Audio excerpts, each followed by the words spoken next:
컨설팅 오늘도 뜨겁게 분석해 보겠습니다. 정치는 데이터다. 정치는 과학이다. 박시영 윈지코리아 컨설팅 대표 어서 오세요. 네, 반갑습니다. 박시영입니다. 아니다. 정치는 족이다. 감이다. 최영일 시사평론가 어서 오세요. 안녕하십니까. 정치는 국민들의 마음이다.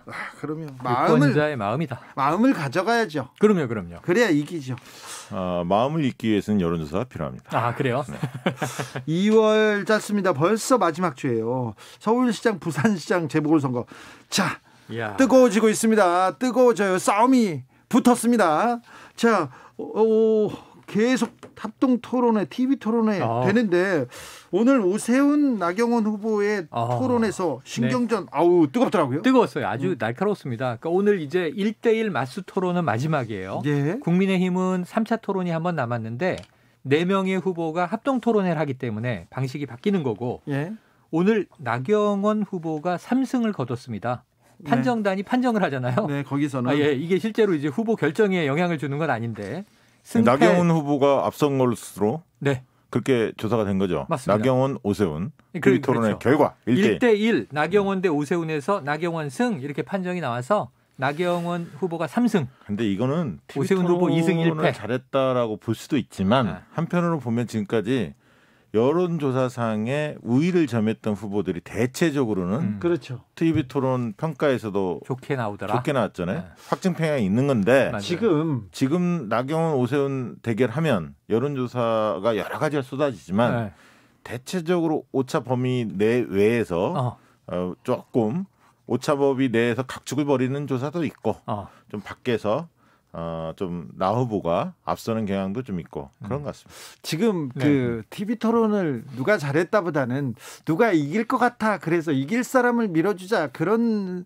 생각이 좀 많은 것 같아요. 만약에 그런 이제 일종의 밴드웨건 효과가 이 판정에도 반영이 됐다면 이 사실은 나경원 후보가 지금 일종의 대세론을 쥐고 우위를 이제 주도권을 끌고 가는 양국이 될 텐데 오늘 이제 토론 내용으로 들어가면 생사적인 내용은 없었어요. 사실 솔직히. 왜냐하면 서로 공약을 비판했어요. 왜냐하면 당신 공약은 실현 불가능해. 이 얘기를 서로 했거든요. 그래서 어찌 보면 자당의 후보끼리 서로 상처를 냈는데 그거보다 더 뜨거운 게 뭐냐면 어제부터 예고가 됐지만 강경 보수론이에요. 그러니까 오세훈 후보가 이런 얘기를 합니다. 아니 불과 얼마 전까지 짬뽕 짜장면 얘기하면서 이번엔 보수로 가야 된다. 선명한 보수 얘기를 하다가 왜 갑자기 물타기를 하십니까? 라는 뉘앙스의 공세를 많이 폈고 그다음에 이제 또 하나는 총선 패배에 책임이 있는 거 아니냐라고 이제 몰아붙였는데 나경원 후보도 여기에 대해서 아주 강한 반박을 하면서 근데 이거는 거센 칼날이 부딪혔습니다. 이거는 진짜 그 안철수 금태섭 그 후보와 승리한 후보와의 2단계 단일화 때문에 이 문제가 불거진 거예요. 만약에 2단계 단일화가 없다면 보수와 중도 싸움의 논쟁이 그렇게 뭐 강경 보수를 주장한다는 것이 큰 핸디캡은 아니거든요. 맞아요. 그럴 수 있는데 이제 2단계 단일화를 하다 보니까 중도표를 누군가 장악해야 승리가 손쉬워진다고 보기 때문에 안철수 후보의 영역을 좁힐 수 있다고 보는 거죠. 그렇기 때문에 이제 오세훈 후보가 공격한 거죠. 사실 나경원 후보에 대해서. 근데 이렇게 TV 토론이 뜨겁고 좀 공방은 있는데 어떻게 그런데 좀 결정적인 한 방이라고 해야 되나요? 그런 게 보이지가 않아요. 보이지는 않습니다. 왜냐하면 제가 보기에는 이 유권자들이 바라는 결정적인 한 방이 사실 뭐 정책이나 공약 열심히 다 다듬지 않았겠습니까? 최대한 나름대로 좀 자극적이고 선정적인 내용을 담았는데 문제는 그게 너무 욕심이 크다 보니까 이 공약이 비대해요. 서로. 그러니까 유권자도 다 알아요. 대선 후보 같아요. 1년여 하고 또 한 번 지방선거를 내년 대선 치르고 또 내년에 지방선거가 있거든요. 그런데 뭐 이렇게 비대한 얘기를 하지? 이게 너무 웃기는 게요. 사실 거의 대부분 후보들이 5년짜리 공약을 내고 있어요. 10년짜리 공약도 있어요. 그런데 1년짜리 지금 100년짜리도 내던데요. 1년짜리 이제 그 후보를 뽑는 건데 시장 자리를 뽑는 건데 사실 오세훈 후보께서 뭐 그런 얘기를 나경원 후보에 대해서 비판을 했어요. 그 1년짜리 불가능한 거 아니냐 공약이 이런 얘기를 했지만 실제로 올해 서울시 예산은 이미 반영이 끝났습니다. 그렇죠. 추경밖에 안 남았어요. 뭘 하려면. 근데 추경을 무한정 늘려줄 수 있는 건 아니거든요. 자, 선거철입니다. 와, 뜨거우니까 질문을 계속 던져보겠습니다. 정권 심판론을 앞세우는 전략이 있습니다. 그리고 공약을 앞세우는 전략, 어느 쪽이 이번 선거에 유리할까요? 아니 뭐 정권 심판론 이런 부분들은 이미 강조할 수밖에 없고 야당 쪽에서는 그건 뭐 상수고요. 그다음에 이제 후보의 개인기, 후보의 매력 포인트를 뭘로 높일 거냐 이게 이제 중요한데 그런 측면에서는 정책에 대해서 상당히 뭐랄까요, 좀 참신한 새로운 정책 이런 게 좀 어필하지 않을까요? 그러니까 저도 지금 부산을 가요. 오는 주말에. 네. 왜 갑니까? 아니 민심을 탐방해요. 아 진짜요? 경기 보러 가는 거죠. 거기 부산에 또 방송국에 출연하는 거 아니 방송은 전혀 안 가고 그냥 이제 밥만 먹고 그러고 이제 애들 데리고 가는데 자 이거예요. 지금 서울 시민들 이게 전국 단위의 뭐 선호도 조사는 아무 의미가 없죠. 유권자는 서울 시민, 부산 시민입니다. 네. 근데 서울 시민의 지금 이번 선거에 대한 욕망, 유권자의 욕망은 크게 두 개예요. 네. 크게 보면 자, 고 박원순 서울시장 이후에 서울시는 세계적인 글로벌 도시고 메트로폴리스예요. 그러면 서울 시민들의 이 정체성이나 자존감을 높여줄 수 있는 시장이냐? 그렇죠. 적어도 그거 중요합니다. 뽑고 나서 부끄럽지 않아야 될 거 아니에요. 네. 그거 하나. 격이 있느냐? 네. 이건 이제 좀 일반적인 거고 두 번째는 부동산 해결할까? 이게 이제 좀 구체적인 관심사인 거예요. 네. 크게 보면 제가 보기엔 제너럴한 이슈와 스페셜한 이슈로 나뉩니다. 부산은 경제 부흥 되겠나? 지금 부산은 심각해요. 그래서 경제 살릴 수 있는 시장인가? 네. 그럼 1년 써보고 재선시켜주고 5년 가고 5년 갈 수 있는 거거든요. 4년 가고 4년 갈 수 있는 거거든요. 그러니까 이제 그런 기대감을 가지고 유권자들은 대기하고 있는데 서울시장 후보 국민의힘 내에는 참신하지 않다는 거예요. 주력 후보 둘이.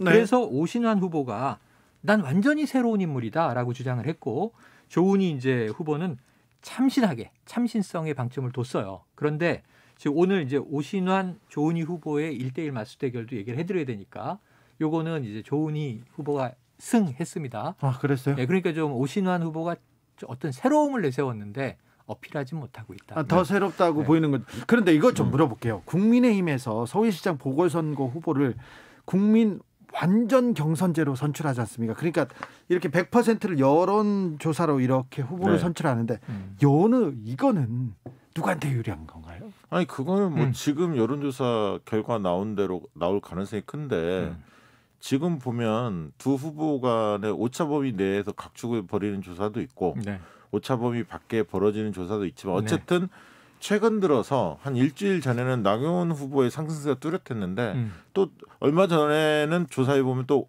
오세훈 후보의 약진도 여론조사에 또 만만찮아요. 네, 그래서 이제 두 후보의 격차가 많이 줄었다는 느낌이 좀 들고요. 최근 조사는 물론 이제 조사마다 많이 다릅니다. MBC 100분 토론 조사는 박영선 후보와 안철수, 나경원, 오세훈 세 분을 붙였을 때 좀 양상은 좀 많이 달랐습니다. 맞아요. 그리고 정권 심판론, 흔히 말해서 야당한테 힘 실어줘야 한다라는 여론이 그 전에 비해서 한 4.3% 정도 빠져서 45.5%로 나왔고 여당 쪽에 힘 실어줘야 한다는 게 44%가 나왔는데 이건 2월 19일부터 20일까지 양일간 MBC가 리얼미터에 의뢰해서 조사한 결과고요. 자세한 거는 중앙여론심의회 홈페이지 참고하시면 됩니다. 네. 이게 무슨 얘기냐면 정권 심판론과 국정안정론 팽팽하게 맞서고 있다. 그 얘기는 결국은 야권에서 후보 단일화의 프레임을 세게 가져갔는데 이게 너무 오래되다 보니까 피로감이 있고 이제는 결국 인물 간의 대결 국면으로 가고 있다. 그것을 반증하는 조사 결과가 아닌가 싶습니다. 자, 오세훈과 나경원 오세훈 후보가 팽팽히 맞서고 있는데 안철수 후보의 지지율이 떨어지지 않아요. 이번 안철수 후보와 금태섭 후보 간의 TV 토론, 안철수 후보가 크게 잘못하지 않았다 이렇게 생각하나 보죠. 그러니까 이게 의견이 참 구구해요. 의견이 구구한데 뭐 토론 역량이 나아졌다 아니다. 근데 일단 다 또 유명한 정치인들의 발언들이 언론에 회자됐으니까 예를 들면 홍준표 의원 같은 경우가 격찬을 했잖아요. 토론 초딩이라고 했던 거 사과한다. 굉장히 뭐 언어 능력이 이제 성장했다 이런 얘기를 했는데 그 자체는 이제 어떤 저희가 있는지는 우리가 분석을 또 해드린 바가 있으니까. 홍준표 의원한테 유리한 거 아니에요? 그러니까 지금 일반론으로 보면 아주 이렇게 뭔가 어필 포인트 한 방은 없었는데 크게 실수 안 했네.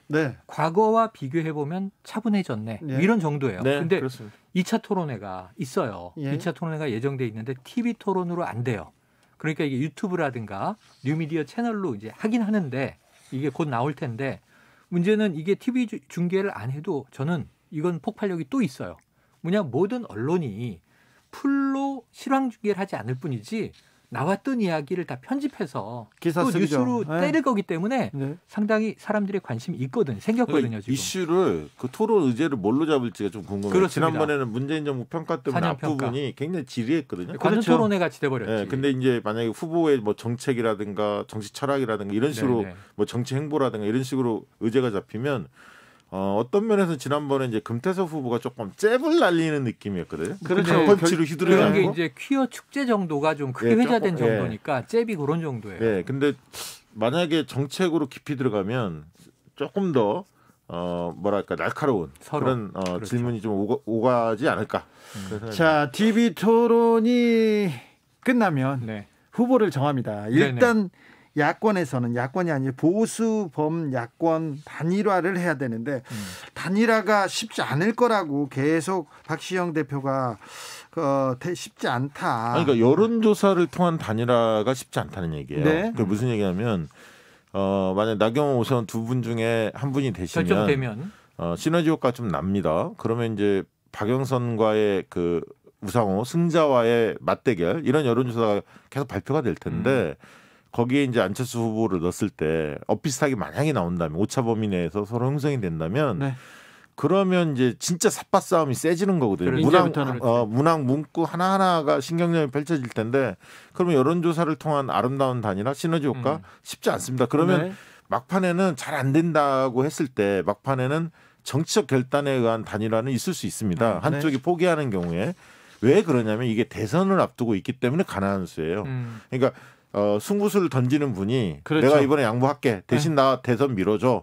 라는 카드가 성립될 수 있기 때문에 궁극적으로 단일화가 될 가능성은 조금 더 높아 보이지만 여론조사를 통한 단일화 이건 굉장히 힘든 상황이 오지 않을까. 거기서 굉장히 마음 상처받고 다치는 경우 많았잖아요. 그렇죠. 일단 제가 보기에도 아름다운 단일화는 어렵다. 근데 단일화 가능성은 높아졌다. 왜냐하면 어떻게 해야 이기는지에 대해서 지금 박시영 대표를 포함해서 많은 여론조사들이 길을 보여주고 있어요. 네, 단일화를 하면 야권이 유리하다. 야권이 이긴다. 이렇게 지금 어쨌든 수치상 3자 대결은 필패하거나 아니요. 여야 간의 1대1 양자 대결에 대부분 다 오차범위 내요. 아직은요. 박영선 후보를 넣었을 때 오차범위 밖에서 안철수 후보가 이기는 경우는 별로 없습니다. 많지 않습니다. 그런데 3자 대결에서는 무조건 필패한다. 그러니까 무조건 필패한다는 아닐 수도 있는데 사실은 매우 위험하다. 필패하거나 위험하다. 이길 확률은 뚝 떨어져요. 어쨌든 양자 대결에 비하면. 그러니까 3자 대결은 야권 입장에서 어떻게든 피해야 되기 때문에 지금 아주 재미있는 여론조사가 전 이건 아무리 봐도 이율배반인데 자 보세요. 자 그럼 보수층의 지지자들이 자 후보 인물은 안철수가 되면 좋겠어. 이런 이제 하나의 흐름이 나타나고 정당은 국민의당이 집권할 수 있나? 그리고 연정 얘기도 나왔잖아요. 국민의힘이 해야지. 제1야당인데 그럼 이걸 매칭시키는 게 너무 힘든 거예요. 그렇습니다. 후보는 만약에 안철수 후보가 이기더라도 국민의힘이다. 이기더라도 기호 4번으로 나갈 거냐. 기호 2번으로 나갈 거냐. 입당할 거냐. 굉장히 중요한 거예요. 그런 디테일을 정리하는 게 굉장히 어려운 거잖아요. 맞아요. 그리고 입당을 하면 시너지가 날 거냐 오히려 마이너스 효과가 날 거냐. 그래서 안철수 후보의 경우에는 만약에 본인이 단일 후보가 되면 국민의당 간판으로 나가고 싶어 하시죠. 왜냐하면 만약에 국민의힘으로 들어가면 중도층 중에서 빠질 것이다. 국민의힘 쪽을 싫어하는 분들이 흔쾌하게 동의하기 어렵기 때문에 오히려 마이너스다 이렇게 판단하고 있을 것 같습니다. 안철수 대표는 4번으로 나오고 싶다.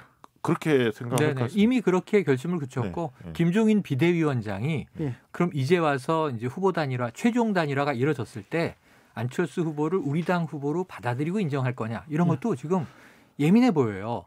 그런데 지금 이 와중에 또 하나의 변수는 지금 범여권 단일화도 추진 중이에요. 자, 민주당이 지금 김진애, 조정훈과 단일화를 준비하고 있다 이렇게 보도가 되고 있는데 어떻게 됩니까? 그러니까 지금 김진애 열린민주당 후보 지금 이제 사실은 확정됐죠. 지금 그 내부에서도 이제 우리 경선을 했죠. 그래서 그리고 또 우상호 후보와 박영선 후보와 각각 단일화에 대한 합의를 했어요. 그게 합당을 전제로 아니냐는 건 이제 좀 약간 이견이 있지만. 그러니까 지금 어떤 상태냐면 그 물밑에서 이미 접촉은 있었고요.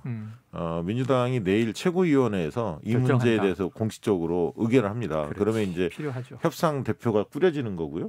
그 체계에 대해서 이제 물밑이 아니라 오픈으로 해서 이제 만나게 되는 거죠. 그러면 토론회를 몇 번 할 거냐? 그렇지. 여론조사를 어떤 방식으로 할 거냐? 헬스조 보면 여론조사밖에 없거든요. 그리고 이제 그 방식을 뭘로 할 거냐? 왜냐하면 또 휴대폰 가상번호 이런 거 신청을 그렇죠. 해야 하기 때문에 기간이 필요합니다. 그래서 아마 이번 주 내로 뭔가 협상이 마무리돼야 3월 8일 날이 그 현역 의원들 경우에는 3월 8일까지 사퇴 여부를 결정을 해야 합니다. 한 달 전에. 네.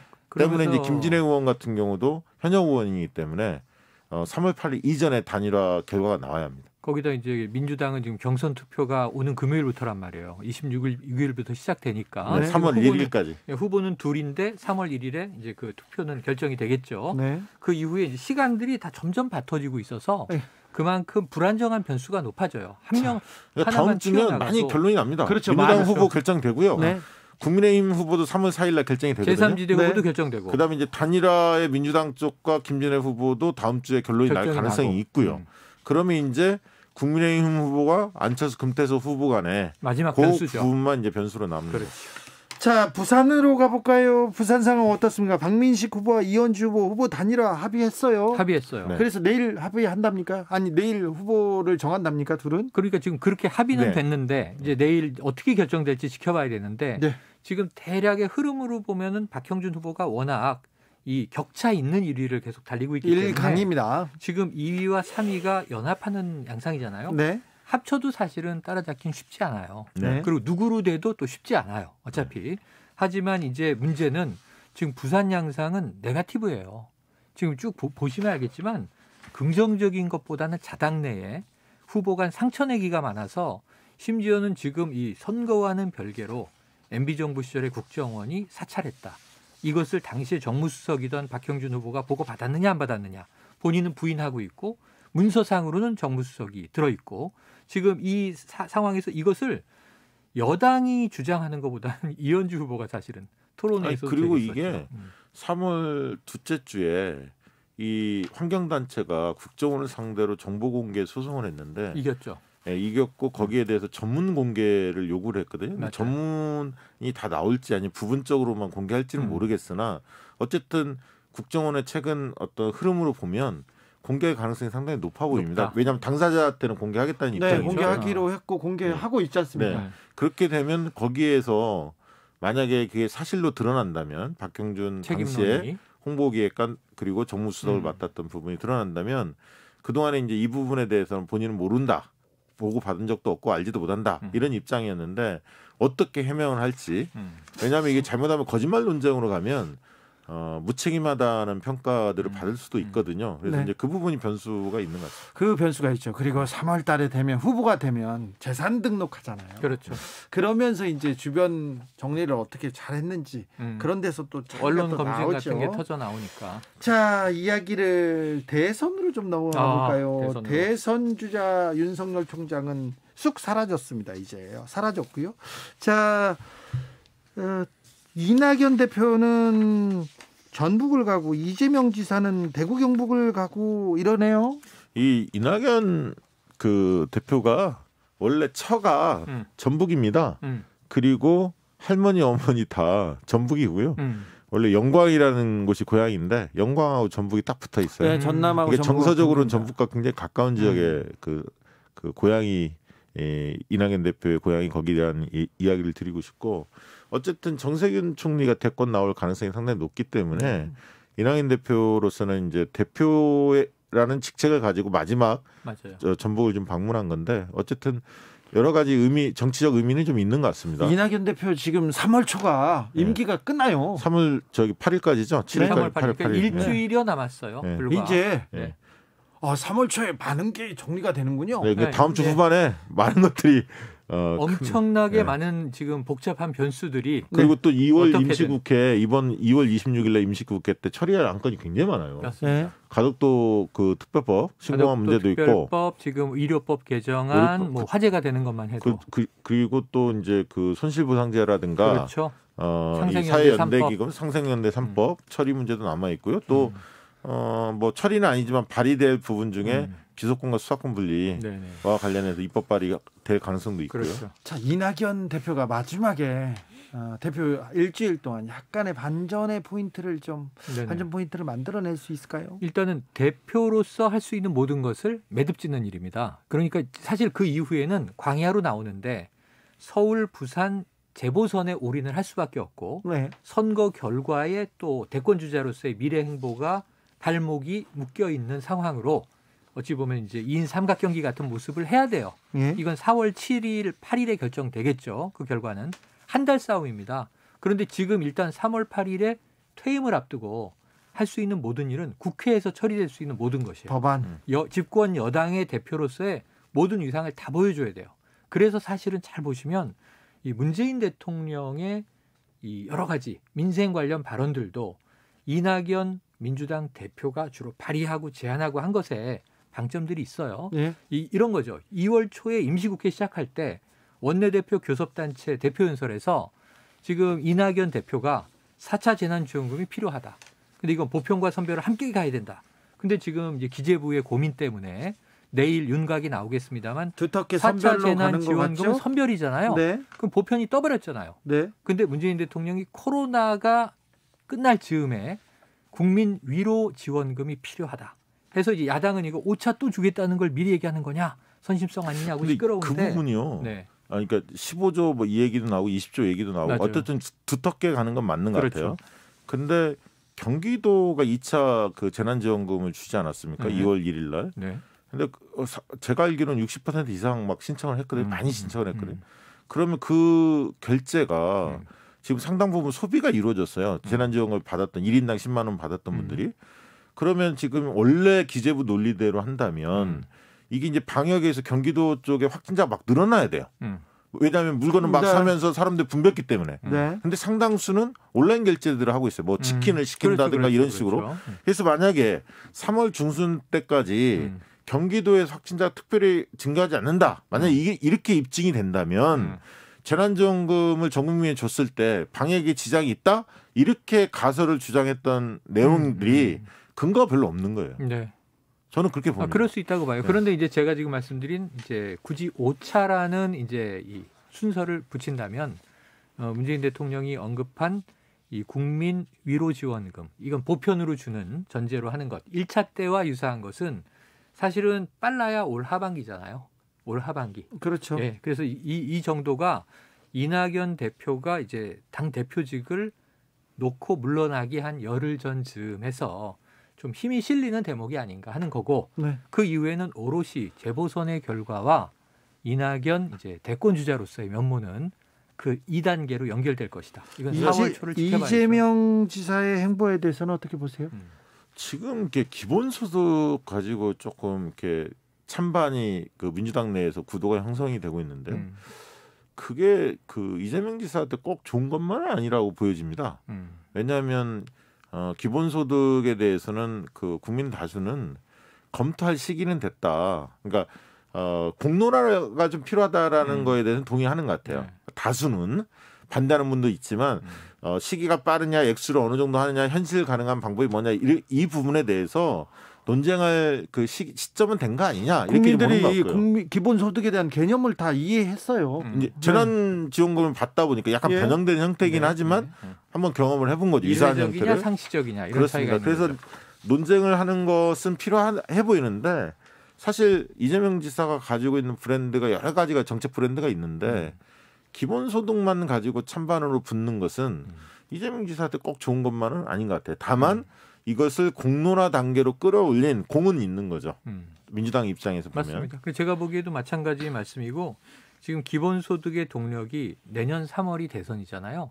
근데 이제 내년 3월까지 코로나가 종식될까 쉽지 않다고 보는 거예요. 네. 우리 계획대로 이제 백신 접종이 이번 주에 시작돼서 네. 10월까지 끝나고 11월에 어느 정도 집단 면역이 형성돼서 국내에서는 코로나 이제 확진율이 쭉 떨어졌다고 전제하고 이 미국의 파우치 소장이 얘기하는 것처럼 변이 바이러스의 위험이라든가 다른 변수가 있기 때문에 내년에도 우리는 미국민을 대상으로 얘기했지만 우리도 마스크를 쓰고 거리 두기를 유지해야 되는 상황에서 대선을 치러야 된다면 문제는 지난해부터 올해까지 쓴 1차, 2차, 3차, 4차 플러스 혹은 5차까지의 이 전체적인 재정이 네. 사실은 이제 뭐 100조 가까이 육박할 수 있거든요. 네. 거기에 뉴딜도 따로 있는 거예요. 네. 근데 이낙연 대표가 굉장히 엄중한 얘기를 했던 게 알래스카 얘기가 한번 논쟁도 붙었지만 지금 기본소득을 지급하려면 연 300조 예산이 필요하다. 이게 가능하겠느냐. 세금으로 채워야 되는데 세금을 2배 올릴 수는 없지 않느냐 하는 얘기를 직접적으로 했거든요. 저는 그런 방식의 메시지는 부적절하다고 보는 거죠. 그러니까 뭐냐면 현실 가능한 방법이 뭘까? 그리고 기존 복지하고 상충되지 않는 방식은 뭘까? 여러 가지를 생산적으로 논의를 하는 것이 좋지 서로 감정을 자극하는 방식은 저는 그게 무슨 대선 전략일지 모르겠는데 생각이 다른 게 기본소득을 주려면 재정이 필요한데 막대한 재정이 필요하다가 감정 싸움이 아니라고 보는 거예요. 아니 그러니까 그 300조도 합리적인 계산이지. 그러니까 300조도 그 근거가 어디를 어느 정도를 줄 거냐에 따라서 다 다르거든요. 얼마를 줄 거냐. 얼마를 줄 거냐. 이거 다 다른 거 아닙니까? 네. 네. 그래서 이재명 지사가 거기에 대해서 처음에는 조금씩 주면서 높여나가자라는 또 단계적 대안을 냈어요. 그래서 그럼 이제 야당에서 또 비판을 하는 거죠. 그럼 그게 무슨 기본소득이냐, 기본 용돈이지. 뭐 이런. 그래서 그 예산이나 모든 방법을 논쟁이 필요한데 공론화가 필요한데 시뮬레이션을 해서. 방법은 여러 가지가 있기 때문에 어떤 단정지어서는 안 된다는 거죠. 맞아요. 뭐 몇백 조 들어가니까 불가능하다 이렇게 이야기할 건 아니라는 거죠. 열어놓은 토론은 필요한데 야당은 일단은 이제 이런 이제 무상 지급에 대해서는 상당히 반대론자들이 근데 많으니까. 기본소득을 원래 한동안 그 김종인 위원장이 띄우지 않았습니까? 그러게요. 맞습니다. 쑥 들어갔잖아요. 아무튼 기본소득 이렇게 그리고 재난지원금 이렇게 던져놓고만 이제 빠질 수가 없어서요. 대선이 다가올수록 그런 질문에 대한 답을 이재명 지사도 구체적으로 준비해야 될 것 같습니다. 그렇습니다. 자, 정치연구소 영앤영 오늘도 감사했습니다. 최영일, 박지영 두 분 감사합니다. 네. 고맙습니다.